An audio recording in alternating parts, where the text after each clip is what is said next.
Hey, everybody. Hi. Hi, everyone. Kim and Chad here. I'm going to feed my face. We hadn't done a video together, so we're just going to catch you up on things. I went to the pistol range today, qualify for my level 3 security guard clearance. And he left Gus and I here alone. All day, oh my God. Oh, no. You know, it's funny. One of the things that I run into a lot with security guards are the hyper wannabes. And me, I'm just a used to be, and I brought that up before. So there's all these young kids, and they all want to like take charge and seem like they know what they're talking about. And it's kind of so you just sit in the back of the class and you listen. And they're all just goofy and silly, and they got all the wrong ideas about what a security guard does. A security guard is someone who just stands there. Maybe fixes a few things, maybe does a couple of things. Is just there to solve problems. Minor problems. If it escalates to something horrible, you call the police. That's your job, to call the police and say, hey, I need help here. There's some crazy guy here going bananas. And all these guys are talking about, when you draw your weapon, when you're going to do all this amazing stuff, and you got to get your cover and concealment, and you're just like looking at them. So, Chad, what'd you do in the Army? I ran the surfboard rental shack on Waikiki Beach. And you blow it off. And they all look at you like,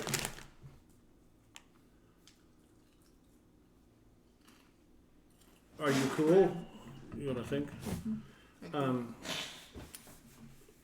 And like during first break, the instructor comes over and he goes, wow. Every class we have that one. And I go, yeah, I can tell which one you're talking about. And he was so trying to dominate the conversation, and everybody else in the room is being. And I go, if you don't mind, I'd like to be funny. Because I know this class goes a lot faster if I shut up. Because of my superhero-like exposure to bolognium. His weapons grade bolognium. Weapons grade bolognium. So popping off with something funny, and he goes, please, shut that guy down. It'll go faster if he stops talking. And yet, because the instructor's got to stop it. Like, you go in and you clear the airway. Well, what if it's in a really terrible accident and he's hurt his neck? Well, is he crippled or is he dead? Okay, he's got to be able to breathe. He's alive. Number one. Yeah, he may be crippled for the rest of his life, but he's breathing and he's alive. So whether he has a C-spine injury or... and this kid is just so far off base and so wants to be a hero. And we're laughing and joking. We go to the gun range. After we talk about all the stuff for level 3, we go to the gun range. And there's me, a gentleman who didn't have a lot of experience with the firearm that he had. He'd never shot that firearm before. He had gotten it from the company. And we're at I think it's the 3 meter line. We're only like 10 feet away from this thing. And Gus and I are at home. What? Thanks. Letting you talk.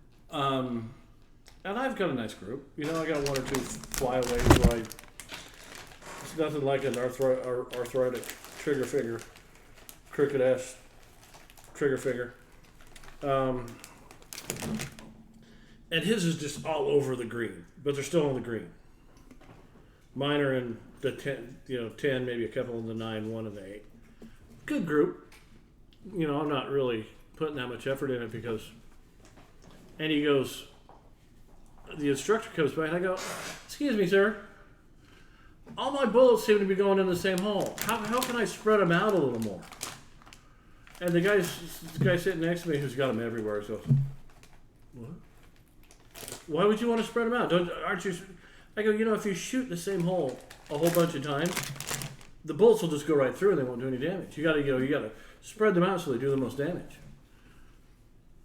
And I got the face again. What?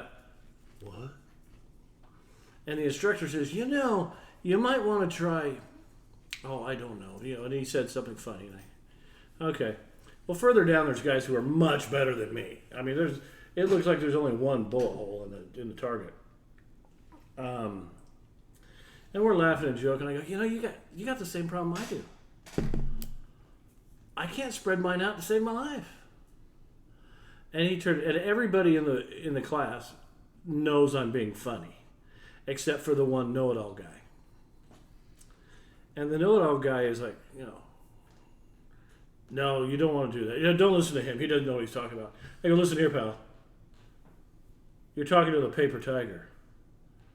Throughout South America, throughout the world, wherever there's a conflict, the name the paper tiger is well known.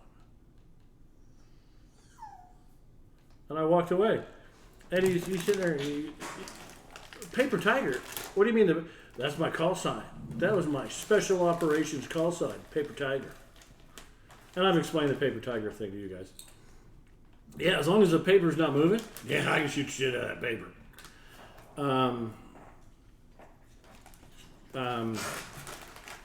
So, I go, look it up. If you look it up on Google, you'll see this face. I'll be damned if you didn't go over and sit down, sir. What? And and everybody else is laughing now. We're all having a great time. And in the class, there's this little female. She's a sergeant. She's got to be 5 foot nothing, 80 pounds. And they're doing the baton training. And the guy says, okay, so if somebody grabs your baton, you twist it this way, you twist it that way, and she goes, boom, and kneed him right in the thigh. And he's like, you can see him just go.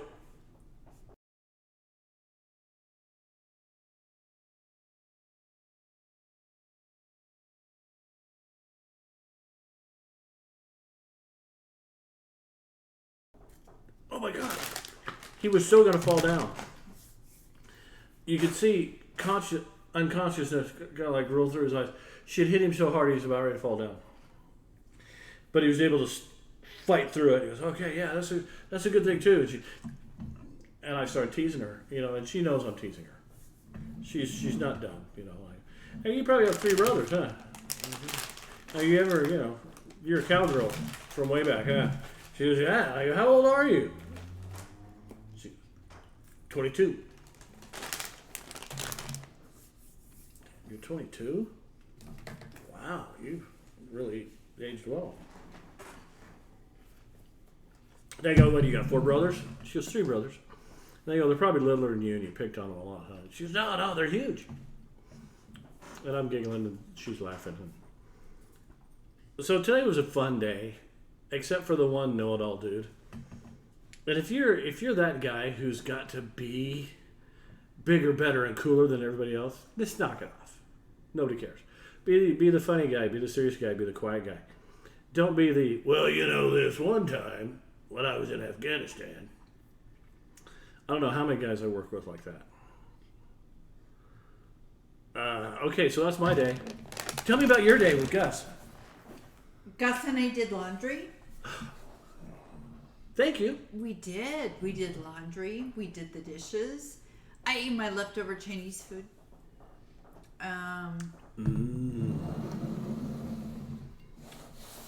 But we had a really good day, didn't we, Gus?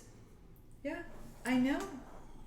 Well, I appreciate you letting me be a part of your training, part of your videos. No problem. I figure, especially where I'm doing 30 days, at least 1 video a day. And you've been doing a great job. And please like and subscribe to Kim's page. Well, it's ours. It's C and Katie Talk, so it's us. Yeah. But she's doing all the work. While I'm out working. And that's the hard part about being a security guard is you get in there, you get everything organized, and you sit, and then you stare at a wall. And I get to do all the research and the videotaping and the typing up of notes and all the good stuff. Huh, Gus? We get to do all the fun stuff. Yeah. Does he have ranch on his face or his teeth No, sticking those are out? his teeth. Our pug is developing a skull. Come here, Gus. Come here, Gus. And no, I'm not paying for orthodontia. I thought we were going to get our pug braces. He's got such a terrible underbite. It's not the underbite. It's the bottom fangs that. And he is a little... You're so just the adorable. cutest. I don't care. You're such the cutest. Goofy ass dog. You are. You're the cutest. Always, He's my buddy. Always get a goofy dog. A serious dog is just no fun. You got to get a goofy dog. I don't have any more. See, all gone. Funniest dog we ever had was Eddie. Eddie had a best friend. The lawnmower. And the trailer, he would go. We had a dog door, so we'd go outside. Of course, this is Idaho, and we had to make the dog door small enough. Grizzly bears couldn't come in. He couldn't come back in the doggy door. He'd go out. He couldn't do stairs. He couldn't climb stairs. But he would run out there and he would lean on his best friend, the trailer, and just sit. Blank look on his face. And we think he didn't see really well. Not that he was blind, but he just didn't see really well. Because there was an apartment building that wasn't right behind us. It was like behind and over. And he saw something move in the parking lot. And he took up running towards us. Or he took off running towards it. Full tilt speed, just boom! Hit the tree, fell back and rolled. Jumped up and took off Kept after going me. again. So he was farsighted, but he could see far but not near. No, he could see near and not far. Okay, then how could he see the guy all the way over there He didn't know and what- not the tree right in his face? Because he didn't care about the tree right in his face. He was getting that shadow that moved over there. Oh my goodness. Oh. Okay, get down. And this sucker, he loves coffee and adult beverages. So if you leave one, you gotta put it somewhere where he can't get into it. And he loves all of his stuffies, so we can pull the stuffing out and eat it. Yeah, huh? But he is a good boy. 7 months old, he's a pretty good boy. He still has funniest thing yesterday. He and I went outside for a walk. And he's in his harness, and I've got the retractable leash. And we ran into some of our neighbors. Like, that live in the next two houses. And we're talking to him, and he's like, I don't know about this guy. He looks kind of sketchy. I'm going to bark. You can't touch me. I'm going to bark at you. And somebody went to touch him. And he's like, no way. And he jumps up and flips and rolled himself out of his harness. Total ninja move. Mm-hmm. Total parkour. I mean, it was one move, and he was out. So then we all spent like the next half hour trying to get him. My name is Gus. I am a Ninja Turtle. I karate you. You karate me. Hiya! Hey, Gus. Hi. You know, I don't think they're... Now, when I first got out of the military, any creak or grind in the house, I'd grab my gun. Well, I non-combat related PTSD. And I'm like, oh, there's no such thing. And he goes, oh, no, creak and groan. And I go, yeah, creaks and groans in the house. And they wake me up, and he goes, get a yippy dog. Yippee dog. Yippy dog. If the dog doesn't move, you don't move. So if you hear something and the dog doesn't move, go back to sleep. Don't grab your gun. Don't jump up. Don't clear the house. Problem is, with this little Mr. Yippee dog, there'll be nothing, and he's like, You know what? I think I'll sing. The song of my ancestors. And if you're in the shower and I'm in the bathroom with you, oh, the acoustics in that room. Oh, yeah. Oh, Mom. Say,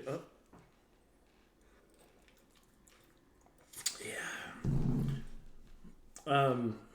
You gotta love a dog.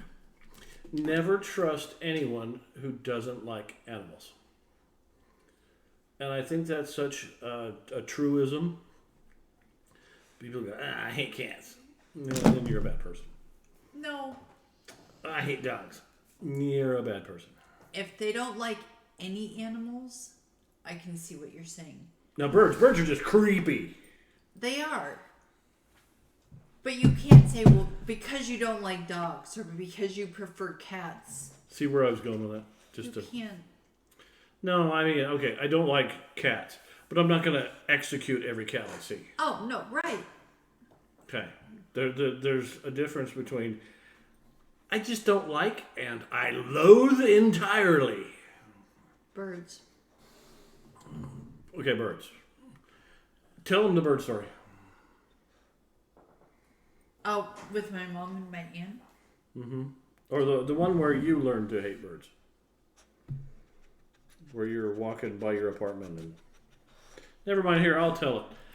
She used to have an apartment, and she would walk down this path to get to her car, and... Oh, get down. You can't have potato chips unless Mom gives them to you. And birds would dive bomb her head and peck. And she learned to hate birds. Hang on. That's a partially true story. And it's not walking from my apartment. I've had several birds dive bomb my head. I was at the Colorado Springs Zoo one time, and I went into the lorikeet exhibit, which it's all covered with like netting and not netting, like the vinyl flaps that have slashes in them. Mm-hmm. And so I went in. I'm trying to be really brave and not freak out because these lorikeets are dive bombing my head. You know, I've touched your hair. It is luxurious. Well, obviously, I would so want to make a bed out of your hair. Well, that's great, but you're not a bear or a bird. Roll around on it like a lorikeet. So, yeah. I am not a fan of birds. Just not a fan. Okay. Great story. Yeah. But we're just having a chill. I mean, now that he's home, and, because before it was just Gus and I at home doing laundry, and he's having fun at the shooting range.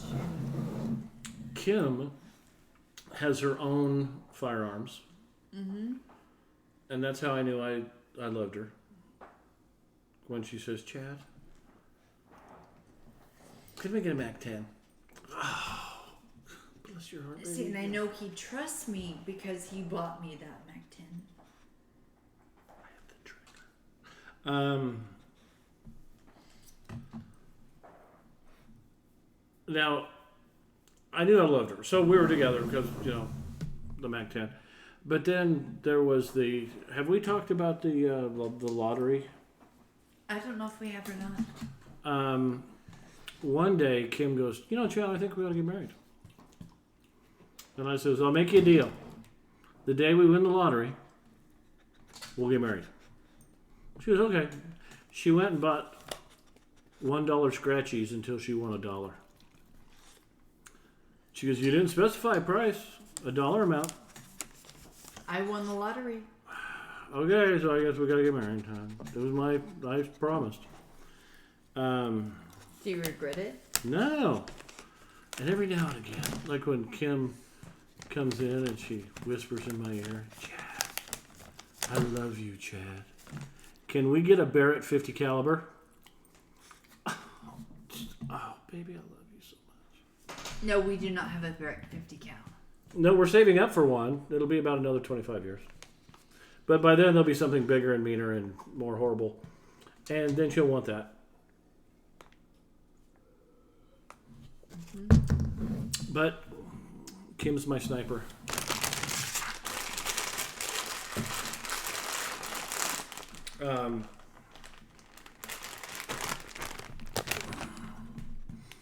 With the way things are going in the world, we're saving up all of our money buying water and beans. There's nothing like legumes to promise a fruitful future. Did you just roll your eyes at me? Yes, because of the way you said legumes. Legumes? Yeah. That's my water. You don't get any of my water. So it's legumes? It's L-E-G.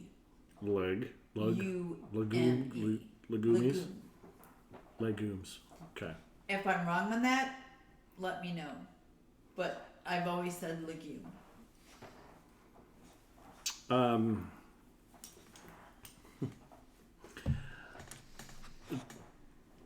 It's not like somebody else trying to say andouille.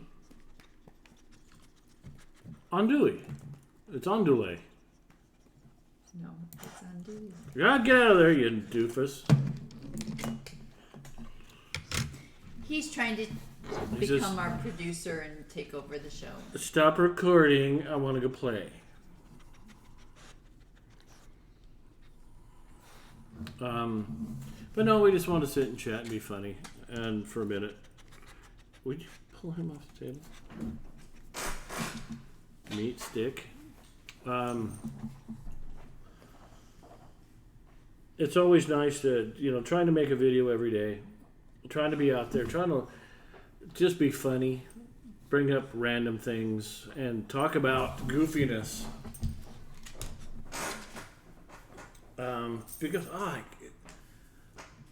just can't take the world seriously, especially mean people. Last week I'd run across a couple of mean people, and you just go, wow, you get a lot of spit on your food when you eat out, don't you?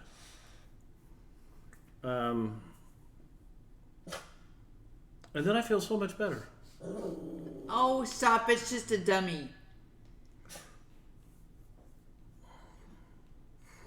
Oh, we're going to have fun with that.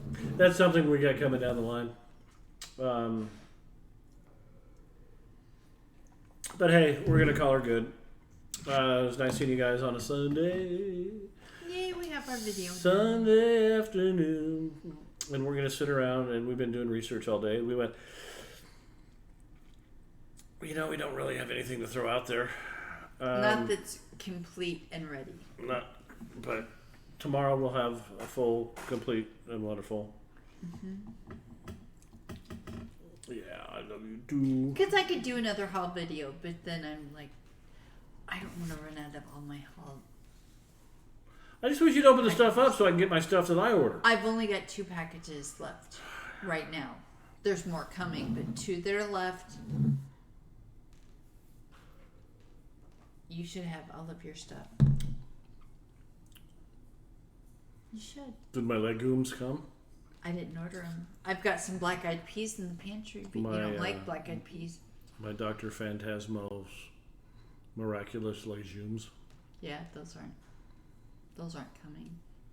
They sent us a thing saying, Dr. Phantasmo has stopped production. A reference to The Office. Okay. So we'll talk to you guys later. Bye. Bye.